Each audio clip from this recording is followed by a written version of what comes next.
jarak jauh bagi mahasiswa D3 Pajak untuk Politeknik Keuangan Negara STAN, akuntansi keuangan lanjutan. Kali ini di pertemuan kelima kita membahas penjualan konsinyasi atau consignment sales. Referensi yang kita gunakan adalah chapter 6 Advanced Accounting karangan Allen F. Drabin. Slide ini dipersiapkan oleh Pak Kuat Slamet. Ada link video YouTube-nya di deskripsi di bawah, bisa diklik di bawah. Saya Erwin Adiatmo.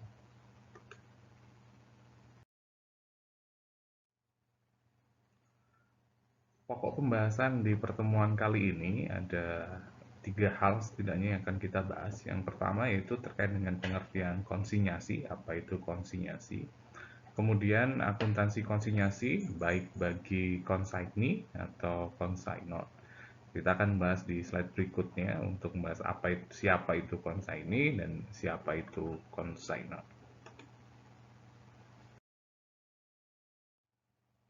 Konsinyasi adalah suatu transaksi di mana barang dagangan atau inventory diserahkan oleh pemilik kepada pihak lain yang berperan sebagai agen penjual untuk dijualkan kepada para pembeli. Jadi di sini pemilik barang dia menitipkan barangnya kepada pihak lain yaitu agen penjual untuk dijualkan. Jadi si agen penjual nanti yang akan melakukan transaksi jual beli dengan pembelinya.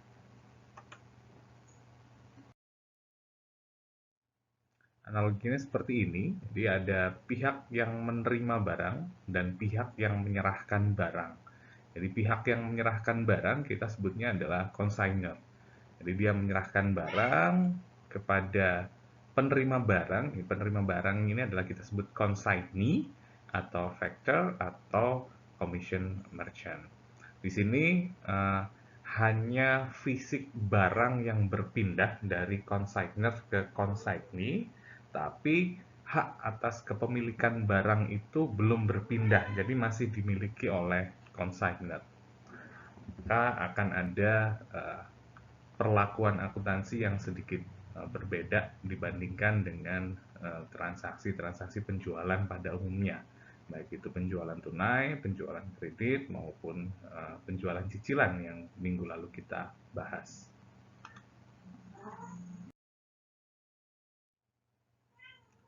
Contoh transaksi konsinyasi yang paling mudah ditemukan sebenarnya adalah di pasar swalayan, di supermarket itu biasanya mekanisme penjualan dari supplier, dia menitipkan barangnya saja kepada supermarket. Jadi dia menggunakan mekanisme konsinyasi, dia menitipkan barangnya kepada supermarket, nanti supermarket yang akan menjualkannya. Adalah contoh yang paling sering ada, yang paling mudah dijumpai.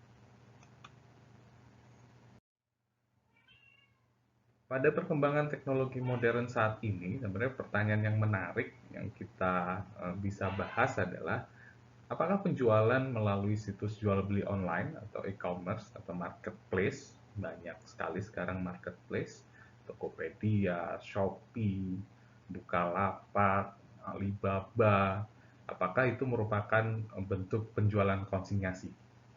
Nah, ini kalau kita diskusikan konsep konsinyasi tradisional, sebenarnya konsep konsinyasi tradisional ini kan fisik barangnya sudah berpindah. Jadi si consignor tadi sudah mengirimkan barangnya atau menitipkan barangnya kepada consignee untuk di display dan dijual. Nah, tapi kalau dalam konteks jual beli online, e-commerce, ini barangnya kan belum berpindah secara fisik. Jadi belum ada perpindahan barang, pengiriman barang dari consignor ke consignee.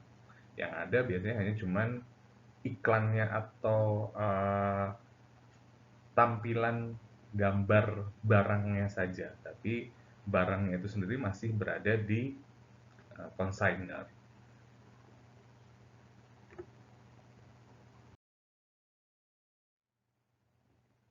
Apa saja sebenarnya manfaat atau keuntungan dari penjualan konsinyasi bagi consignor maupun consignee? Bagi consignor, manfaat penjualan konsinyasi yang pertama adalah dia tidak perlu memiliki toko atau tempat penjualan sendiri. Dia tidak perlu toko, tidak perlu display. Jadi dia titipkan barangnya saja kepada konsignee untuk dijualkan. Kemudian yang kedua adalah tidak perlu menjaga barang dagangan yang dijual karena dia tidak mendisplay barang dagangannya kan. Jadi barang dagangnya cukup disimpan dikirimkan kepada si konsignee, dia tidak perlu menjaga barang dagangannya. Nanti yang akan bertugas untuk menjaga pastinya sudah menjadi tanggung jawabnya si konsignee. Kemudian dia memiliki saluran penjualan channel yang menjadi lebih luas karena dia bisa menitipkan barang kepada konsignee dimanapun dia ingin menjualnya dan selama si konsignee mau menerima barang untuk dijual oleh konsignee. Kemudian sementara bagi konsignee, manfaat penjualan konsinyasi ini yang pertama dia hanya bertugas untuk menjualkan barang, barangnya si konsinyor. Jadi dia menerima kiriman barang dari konsinyur, masuk ke tokonya dia, tugasnya dia hanya untuk menjual barang itu. Dia tidak membeli barang dagangannya dari konsinyur, tapi hanya bertugas untuk menjualkan barang. Kemudian yang kedua, dia tidak menanggung kerugian akibat barang tidak laku terjual, karena memang belum ada transaksi pemindahan hak kepemilikan dari konsignor ke konsignee tadi. Jadi kalau misalnya barangnya tidak laku terjual, maka kerugian atas barang yang tidak laku terjual tadi itu akan tetap berada di konsignor. Nah, atas penjualan yang berhasil diperoleh oleh konsignee, penjualan yang berhasil dilakukan oleh konsignee, dia mendapatkan komisi di atas setiap barang yang berhasil terjual, dia memperoleh komisi. Ini menjadi keuntungan bagi konsignee.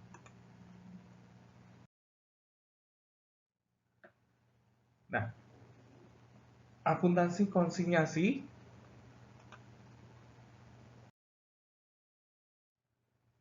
baik bagi konsignor maupun konsignee, dia harus melakukan pembukuan atau akuntansi masing-masing atas setiap transaksi yang dilakukan.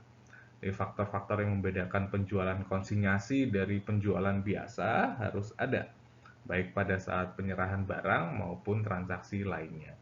Jadi nanti pencatatan akuntansinya pun ada perlakuan tersendiri.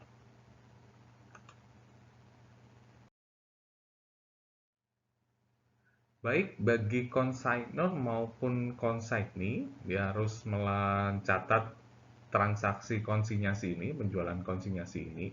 Ada dua pola, dua cara, dua mekanisme untuk mencatat prosedur penjualan dengan konsinyasi ini. Jadi yang pertama adalah apakah transaksi konsinyasi dipisah dari transaksi penjualan biasa dan keuntungan yang dihasilkan juga akan dipisahkan. Jadi ini metodenya metode pencatatan terpisah dari transaksi penjualan biasa atau menggunakan metode digabung. Jadi transaksi konsinyasi baik transaksi konsinyasi dan transaksi penjualan biasa perlakuannya akan digabung hampir sama, digabung baik transaksi konsinyasinya maupun keuntungannya. Jadi setidaknya dua dipisah atau digabung. Nah, kita akan menggunakan contoh transaksi ini pada tanggal 6 Juni 2012, Western Company menjual 10 set radio ke Green Company secara konsinyasi. Jadi si Western Company ini bekerja sama dengan Green Company untuk melakukan penjualan konsinyasi. Radio tersebut dijual harganya adalah $85 per set dengan cost per setnya adalah 50. Jadi COGS-nya 50 dijual seharga $85 per set.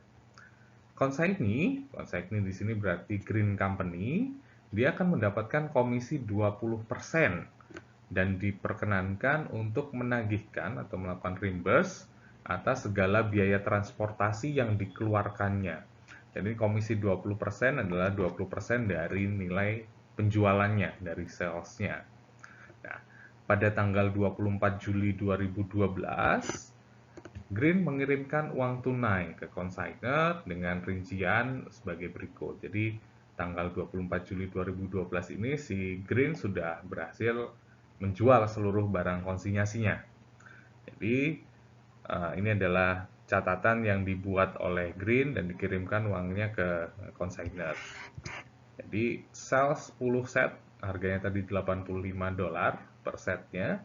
Jadi si Green menerima cash sebesar $850 atas transaksi penjualannya. Nah, kemudian inventory on hand-nya menjadi 0, seluruhnya sudah berhasil terjual, tadi 10. Kemudian atas transaksi konsinyasi ini si Green, dia mengeluarkan biaya transportasi sebesar $25.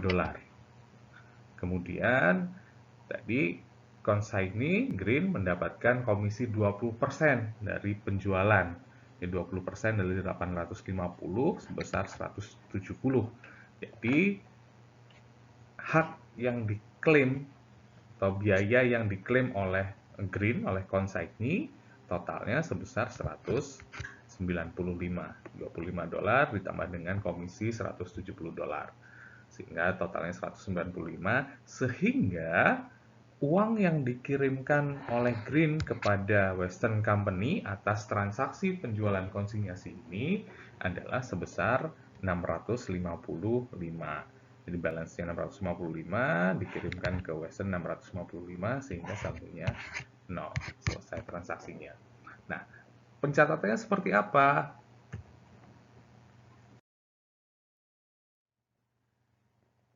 Ini adalah akuntansi bagi consignee dulu nih. Jadi bagi si Green tadi ya, dengan menggunakan pola yang pertama, jika keuntungan konsinyasi dipisah. Jadi transaksi yang pertama adalah di 6 Juni 2012 tadi. Di sini adalah transaksi pengiriman 10 set radio sebagai barang konsinyasi. Cost-nya tadi sebesar $50 per set, nanti akan dijual seharga $85 per set. Nah, di sini bagi si Green tadi, bagi si consignee belum ada jurnal yang dilakukan. Jadi ini kan baru pengiriman barangnya dari si Western, dari consignor ke consignee. Nah, atas transaksi ini belum ada jurnal apapun yang dilakukan oleh si Green, oleh si consignee, namun dia perlu membuat memorandum, jadi catatan atas penerimaan barang ini. Jadi memorandum yang bisa dilakukan, yang bisa ditulis adalah seperti ini, menerima 10 set dari Western Company sebagai transaksi konsinyasi yang akan dijual seharga $85 per set, komisi 20%, biaya pengiriman dapat dibebankan pada saat pengembalian uang. Jadi memorandum ini sebagai catatan bagi si consignee, bagi si Green, bahwa oh saya menerima barang nih sebanyak 10 set. Tapi ingat ini adalah barang konsinyasi dengan notes harganya $85 per set, kemudian dapat komisi 20%, nah, dan termasuk notes-notes yang diperlukan dalam yang telah disepakati di transaksi penjualan konsinyasi ini. Nah, di 6 Juni 2012 ini juga, ketika mengirimkan 10 set radio tadi, si consignor, berarti si Western Company, dia mengeluarkan biaya pengiriman. Jadi, biaya pengiriman barang ke consignee yang dikeluarkan oleh consignor sebesar $60. Nah, bagi si consignee, bagi si Green, dia tidak akan menjurnal apapun karena pada dasarnya ini adalah beban yang ditanggung oleh si consignor dan sudah dibayar, jadi sudah dibayarkan oleh si consignor sebesar $60. Sehingga di sini no entry jurnalnya. Nah, di periode 6 Juni sampai 20 Juli, jadi ini biaya yang dikeluarkan oleh consignee atas beban consignor. Jadi ini sebagai contoh misalnya adalah beban transportasi nih atas penjualan-penjualan yang dilakukan atau atas beban apapun yang terkait dengan penjualan konsinyasi, karena tadi disepakati bahwa seluruh biaya pengiriman dapat dibebankan. Nah, ini 6 Juni sampai 20 Juli si consignee sudah mengeluarkan beban nih sebesar $25. Jadi kalau sudah mengeluarkan $25, maka kreditnya udah jelas. Kreditnya berarti cash 25. Nah, debitnya yang kita debit adalah di sini kita akan mengakui memunculkan akun yang kita sebut sebagai consignment in. Jadi nanti seluruh transaksi yang terkait dengan konsinyasi ini, akun yang akan terlibat adalah consignment in bagi si consignee. Jadi kalau kita consignee, kita akan mencatatnya sebagai consignment in. In artinya berarti barang masuk. Oh, barang masuk. Oh, consignee. Berarti nama akunnya nanti adalah consignment in. Nah, di sini ada catatan consignment in dari Western Company sebesar $25. Nah, ini nanti akun yang akan kita libatkan dalam seluruh pencatatan terkait dengan transaksi konsinyasi. Jadi bisa kita bilang akun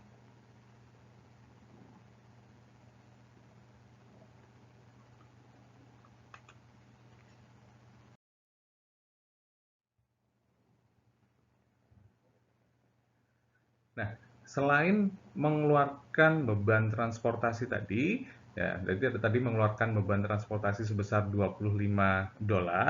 Nah, ini kenapa sih dia mengeluarkan beban itu? Karena dia sudah melakukan penjualan kepada konsumen. Jadi di 6 Juni sampai 20 Juli tadi, dia berhasil menjual 10 set secara tunai. Jadi sebesar tadi harganya adalah 85 per dolar. Jadi sehingga dia berhasil melakukan penjualan sebesar 850. Nah, di sini berarti dia menerima cash sebesar 850, berarti debitnya adalah cash. Nah, kreditnya lagi-lagi ke akun consignment in tadi. Jadi akun untuk mencatat transaksi penjualan konsinyasi bagi si consignee yang dipisah. Tadi transport kita catat sebagai consignment in juga. Sales nanti juga akan kita catatnya sebagai consignment in di Western Company tadi kan 850. Nah, di tanggal 20 Juli ini baru diakui nih komisi oleh si Green sebesar 20% dari hasil penjualan. Berarti tadi komisinya adalah 20% dari 850 sehingga totalnya adalah sebesar 170.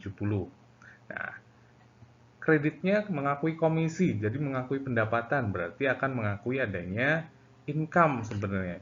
Ini adalah masuk ke dalam konteks income, commission on consignment sales di sisi kreditnya sebesar 170. Nah, di sisi debitnya kita akan debit consignment in lagi, consignment in Western Company sebesar 170. Nah, di titik ini nanti akan masuk ke laporan laba rugi nih, pendapatan sebagai pendapatan, commission on consignment sales. Nah, di 20 Juli 2012 ini juga dilakukan pengembalian uang atas transaksi konsinyasi oleh consignee kepada consignor. Jadi si Green akan melakukan pengembalian uangnya, hasil penjualannya yang tadi remittance tadi. Total yang dikembalikan berapa? Total yang dikembalikan adalah seluruh saldo yang sudah tersisa. Jadi kalau diperhatikan di sini, saldo consignment in-nya setelah dibuatkan buku besarnya, mulai dari consignment in atas transportasi tadi, debit berarti kalau kita buatkan buku besarnya tadi, transportasi debit 25, kemudian ada sales tadi menerima penjualan kredit 850, kemudian mengakui komisi debit di 170, totalnya 195, sehingga di sini ada saldo kredit sebesar 655. Ini adalah saldo akhir consignment in-nya kredit. Sehingga inilah jumlah yang akan kita storekan, kita kirimkan kepada consignor, kepada Western Company. Tinggal dibalik, berarti ini di debit 655, kita mengeluarkan cash sebesar 655. Nah, ini akuntansi bagi consignee.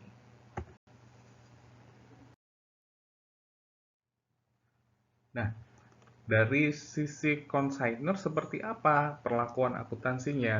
Nah, jika keuntungan konsinyasi dipisah. Nah, kita kembali ke 6 Juni 2012, di mana terjadi transaksi pengiriman 10 set radio sebagai barang konsinyasi. Nah, di sini cost to consignernya, COGS-nya tadi adalah sebesar 50 tiap set. Kalau tadi consignee atas transaksi pengiriman ini tidak melakukan jurnal apapun, hanya mencatat sebagai memorandum. Nah, bagi si consignor, dia akan melakukan jurnal, dia akan mengirimkan inventorinya, sehingga di kreditnya pada prinsipnya adalah inventorinya. Nah, untuk membedakan dengan inventory yang biasanya, dengan penjualan biasa, karena pada dasarnya inventorinya ini masih menjadi haknya si consignor, dia akan mencatat sebagai merchandise shipment on consignment sebesar COGS-nya, sebesar cost-nya 500. Nah, ini untuk membedakan inventory mana yang dalam barang konsinyasi, jadi inventory yang dalam proses transaksi konsinyasi dan inventory biasa.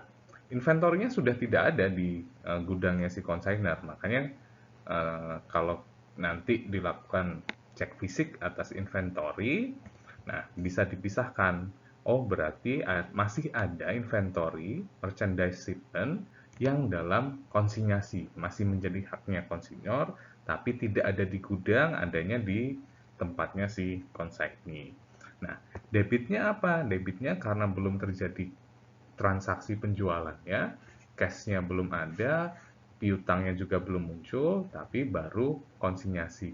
Nah, bagi si consignor, kita akan mencatat akun ini nih, consignment out, barang keluar. Jadi kalau tadi di consignee, kita memunculkan akun consignment in.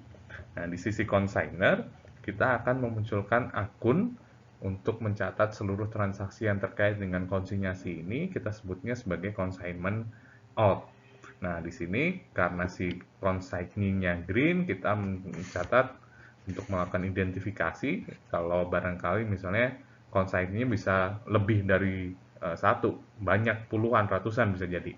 Makanya untuk membedakan, kita kasih identifikasi consignment out untuk green sebesar $500. Nah, atas pengiriman 10 set radio ini tadi kan ada biaya pengiriman yang dibayar, yang harus dikeluarkan oleh si Western, oleh si consignor. Ini biaya pengiriman barang ke consignee yang dikeluarkan sebesar $60. Bagi si consignee tadi tidak melakukan jurnal apapun, karena yang mengeluarkan kasnya, yang membayar biaya pengirimannya adalah si Western Company, si consignor.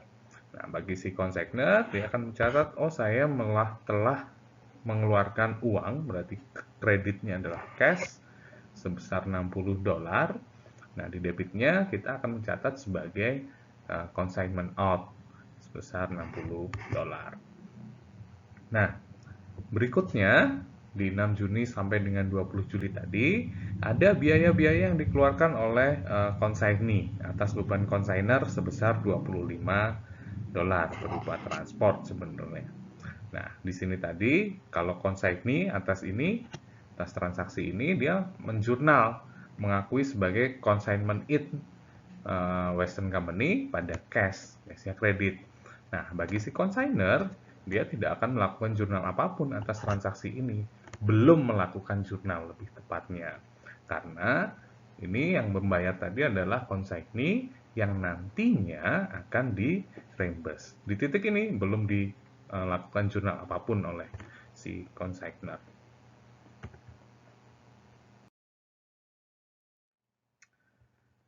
Berikutnya, masih di 6 Juni sampai dengan 20 Juli tadi, pengeluaran beban transportasi tadi, karena si consignee sudah berhasil menjual 10 set secara tunai tadi kan. 10 set harganya 85, jadi dia menerima 850. Dengan komisi tadi ingat 20%. Nah, bagi si consignor, dia belum melakukan jurnal apapun atas transaksi ini.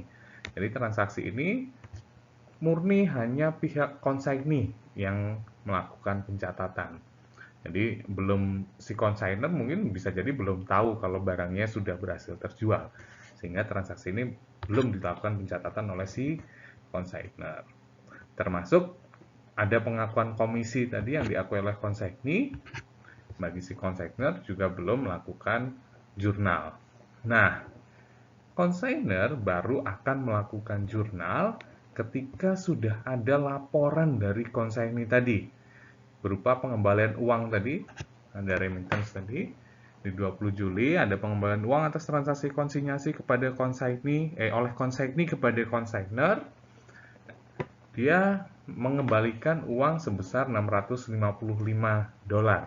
atas transaksi konsinyasinya.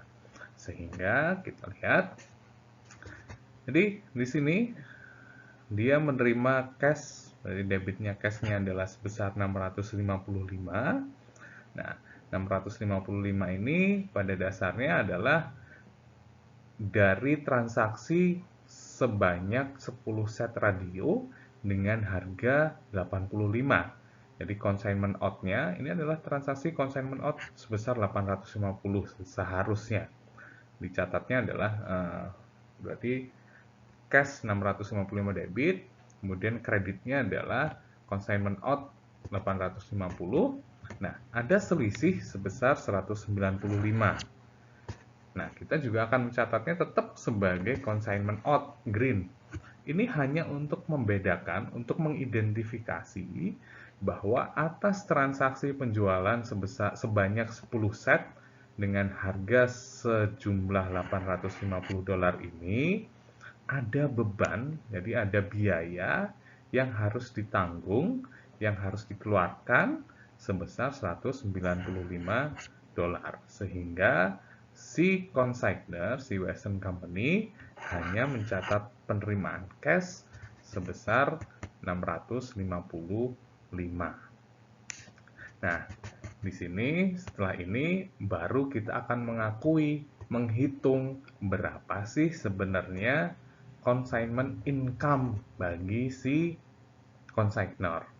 Jadi di sini sama seperti tadi sebenarnya.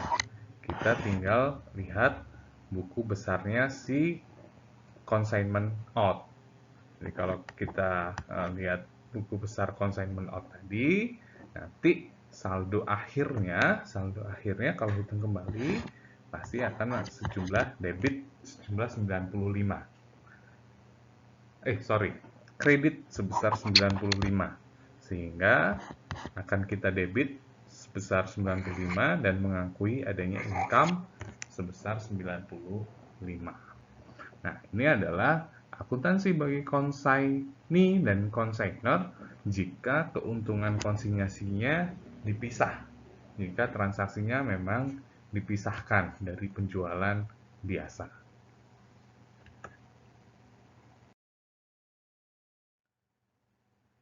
Bagaimana jika keuntungan konsinyasinya tidak dipisah? Jadi metode yang kedua tadi.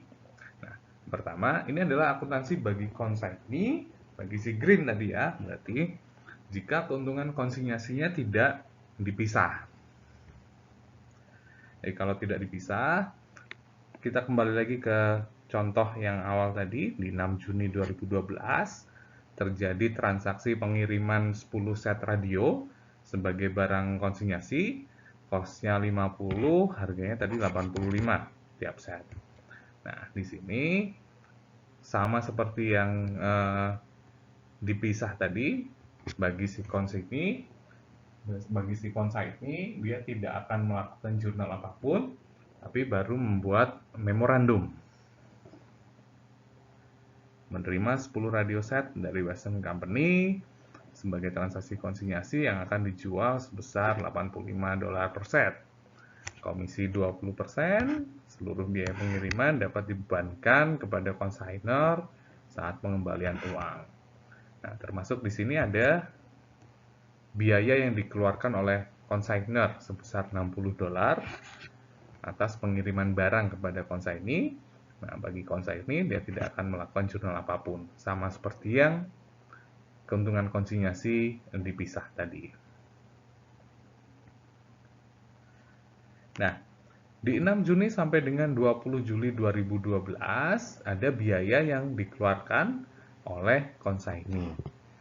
Jadi biayanya sebesar $25, jadi transport tadi yang dikeluarkan oleh consignee nanti akan diklaim atau dibebankan kepada consignor. Nah, di sini pada prinsipnya dia langsung mengakui adanya biaya sebenarnya. Jadi dia mengeluarkan cash sebesar 25 dan dia akan mengakui adanya beban sebesar $25. Di sini kita identifikasi sebagai beban atas barang konsinyasinya Western Company. Jadi kita jurnalnya Western Company pada cash sebesar $25.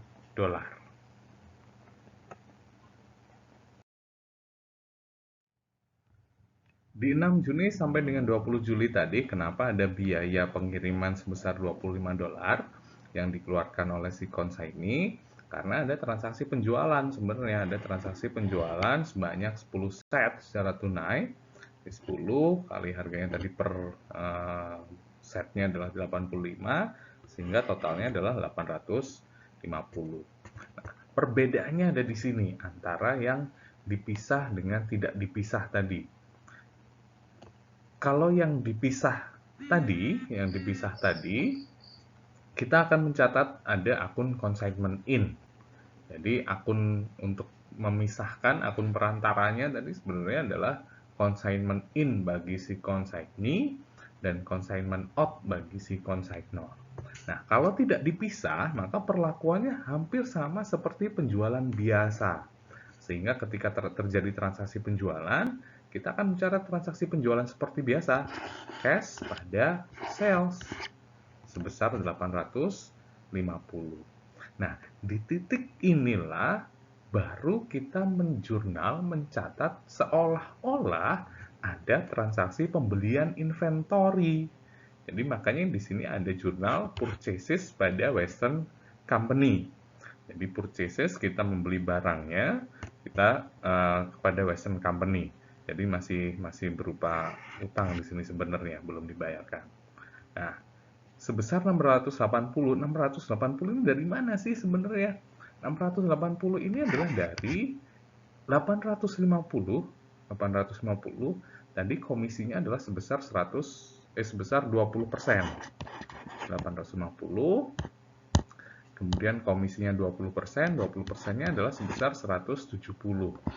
Sehingga seolah-olah kita membeli barang dengan harga sebesar 680. Nanti sisanya adalah komisi bagi kita. Nah, di sini kita akan mencatatnya purchases pada Western Company sebesar 680. Ini adalah jurnal penjualannya. Termasuk melakukan pembelian di situ, pembelian seolah-olah terjadi pembelian barang inventory-nya. Nah, di 20 Juli ada pengakuan komisi oleh consignee sebesar 20%. Nah, bedanya lagi dengan yang keuntungan dipisah tadi, ketika di titik ini tidak ada lagi jurnal yang perlu dibuat oleh si consignee. Kenapa? Karena pada prinsipnya komisi atau keuntungan ini akan tercermin di jurnal ini sebenarnya. Sudah tercermin di jurnal sebelumnya, sehingga tidak perlu lagi membuat pengakuan komisi. Sudah diakui nih di transaksi sebelumnya. Nah, baru transaksi yang terakhir adalah pengembalian uang atas transaksi konsinyasi oleh consignee, oleh si Green kepada Western, kepada consignor. Jadi, dia mengeluarkan cash sebesar 655, tinggal dikredit. Ini atas Western Company. Jadi, kewajibannya kepada Western Company. Jadi, kalau kita lihat tadi, di buku besarnya Western Company, tadi ada atas biaya transport tadi debit 25, kemudian atas pembelian tadi purchases di sini Western Company kredit sebesar 680, sehingga saldo kredit sebesar 650.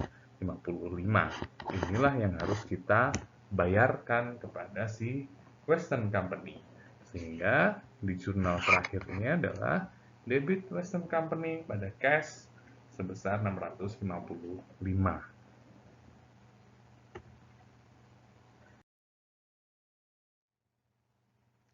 Nah, di sisi lain bagi si consignor, jika keuntungan konsinyasinya tidak dipisah, maka perlakuan akuntansinya akan seperti ini.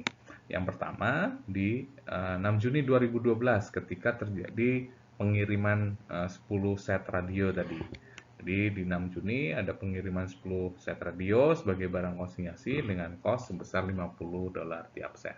Nah, untuk keuntungan konsinyasi tidak dipisah, si consignor atas transaksi ini tidak melakukan jurnal, hanya mencatat memorandum. Jadi mengirimkan 10 radio set ke Green sebagai transaksi konsinyasi yang akan dijual $85 per set, komisi 20%, biaya pengiriman dapat dibebankan pada saat pengembalian uang. Jadi sama seperti consignee, dia hanya akan membuat memorandum. Nah, berbeda dengan keuntungan konsinyasi dipisah tadi. Jadi ketika keuntungan konsinyasi dipisah tadi bagi consignor, di titik ini, di transaksi ini, dia akan melakukan pencatatan merchandise shipment on consignment. Jadi memunculkan, membedakan, memisahkan antara inventory yang normal, inventory yang biasa, dengan inventory yang dalam penjualan konsinyasi, dalam konsinyasi. Jadi ada pemisahan di situ. Nah, di sini tidak dipisah inventorinya. Jadi cuma di memorandum saja. Jadi mungkin nanti akan ada sedikit kesulitan ketika terjadi opnam inventory di akhir periode misalnya. Karena akan tercatat misalnya masih ada barang konsinyasi yang belum terjual, maka nilai inventorinya akan tercatat lebih besar daripada yang ada di gudang. Kenapa seperti itu? Karena ada barang konsinyasi inventory yang masih dicatat dan tidak dibedakan tadi, tapi masih belum terjual dan ada di gudangnya atau di tokonya si consignee. Nah, ini tidak dipisah sehingga tidak di jurnal. Nah, di 6 Juni ini ada biaya pengiriman juga. Jadi atas pengiriman 10 set radio ini, si consignor mengeluarkan kos sebesar 60 untuk biaya pengiriman. Nah, kalau di yang dipisah tadi, kita akan memunculkan consignment out kan. Nah, kalau di sini langsung diakui sebagai expense, consignment expense bagi si Western, bagi si consignor. Jadi dia akan langsung mengakui sebagai expense, consignment expense atas barang konsinyasi ke Green, debit, kemudian cash-nya kredit sebesar 60 gitu. Kredit ya. Consignment expense pada cash sebesar $60. Nah, berikutnya di 6 Juni sampai 20 Juli biaya yang dikeluarkan oleh consignee sebesar $25, biaya transport $25 yang dikeluarkan oleh consignee yang nanti akan dibebankan kepada si consignor. Nah, ini belum dilakukan penjurnalan. No entry di sini sama seperti yang cara konsinyasi dipisah tadi.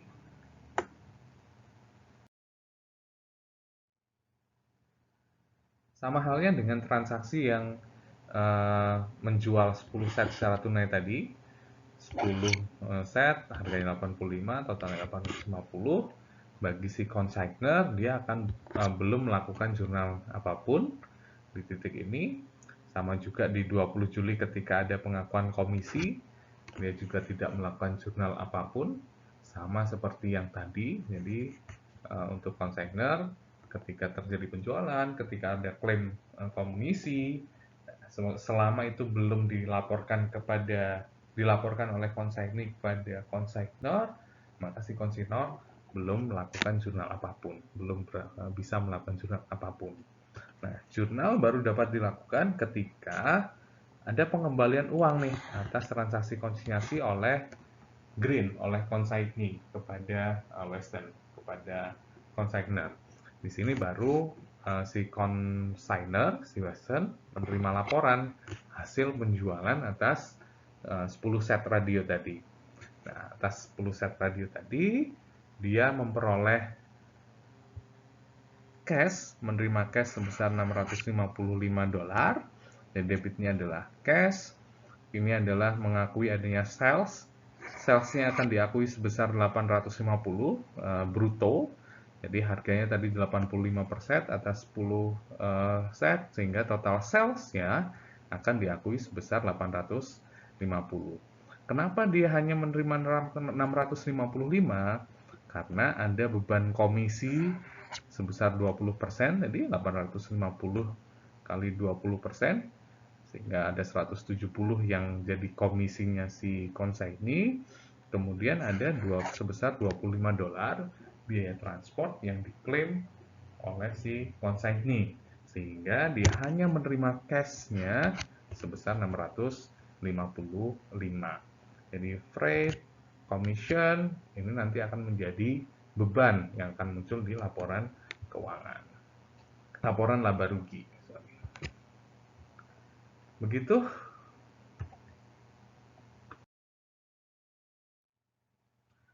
Nah, itu tadi seluruh pokok pembahasan kita di pertemuan kali ini.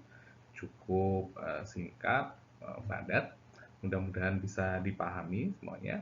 Terima kasih semuanya. Kita berjumpa kembali di pertemuan berikutnya. Tetap semangat, tetap jaga kesehatan, dan selamat belajar. Ku inginkan malam ini jadi pesta.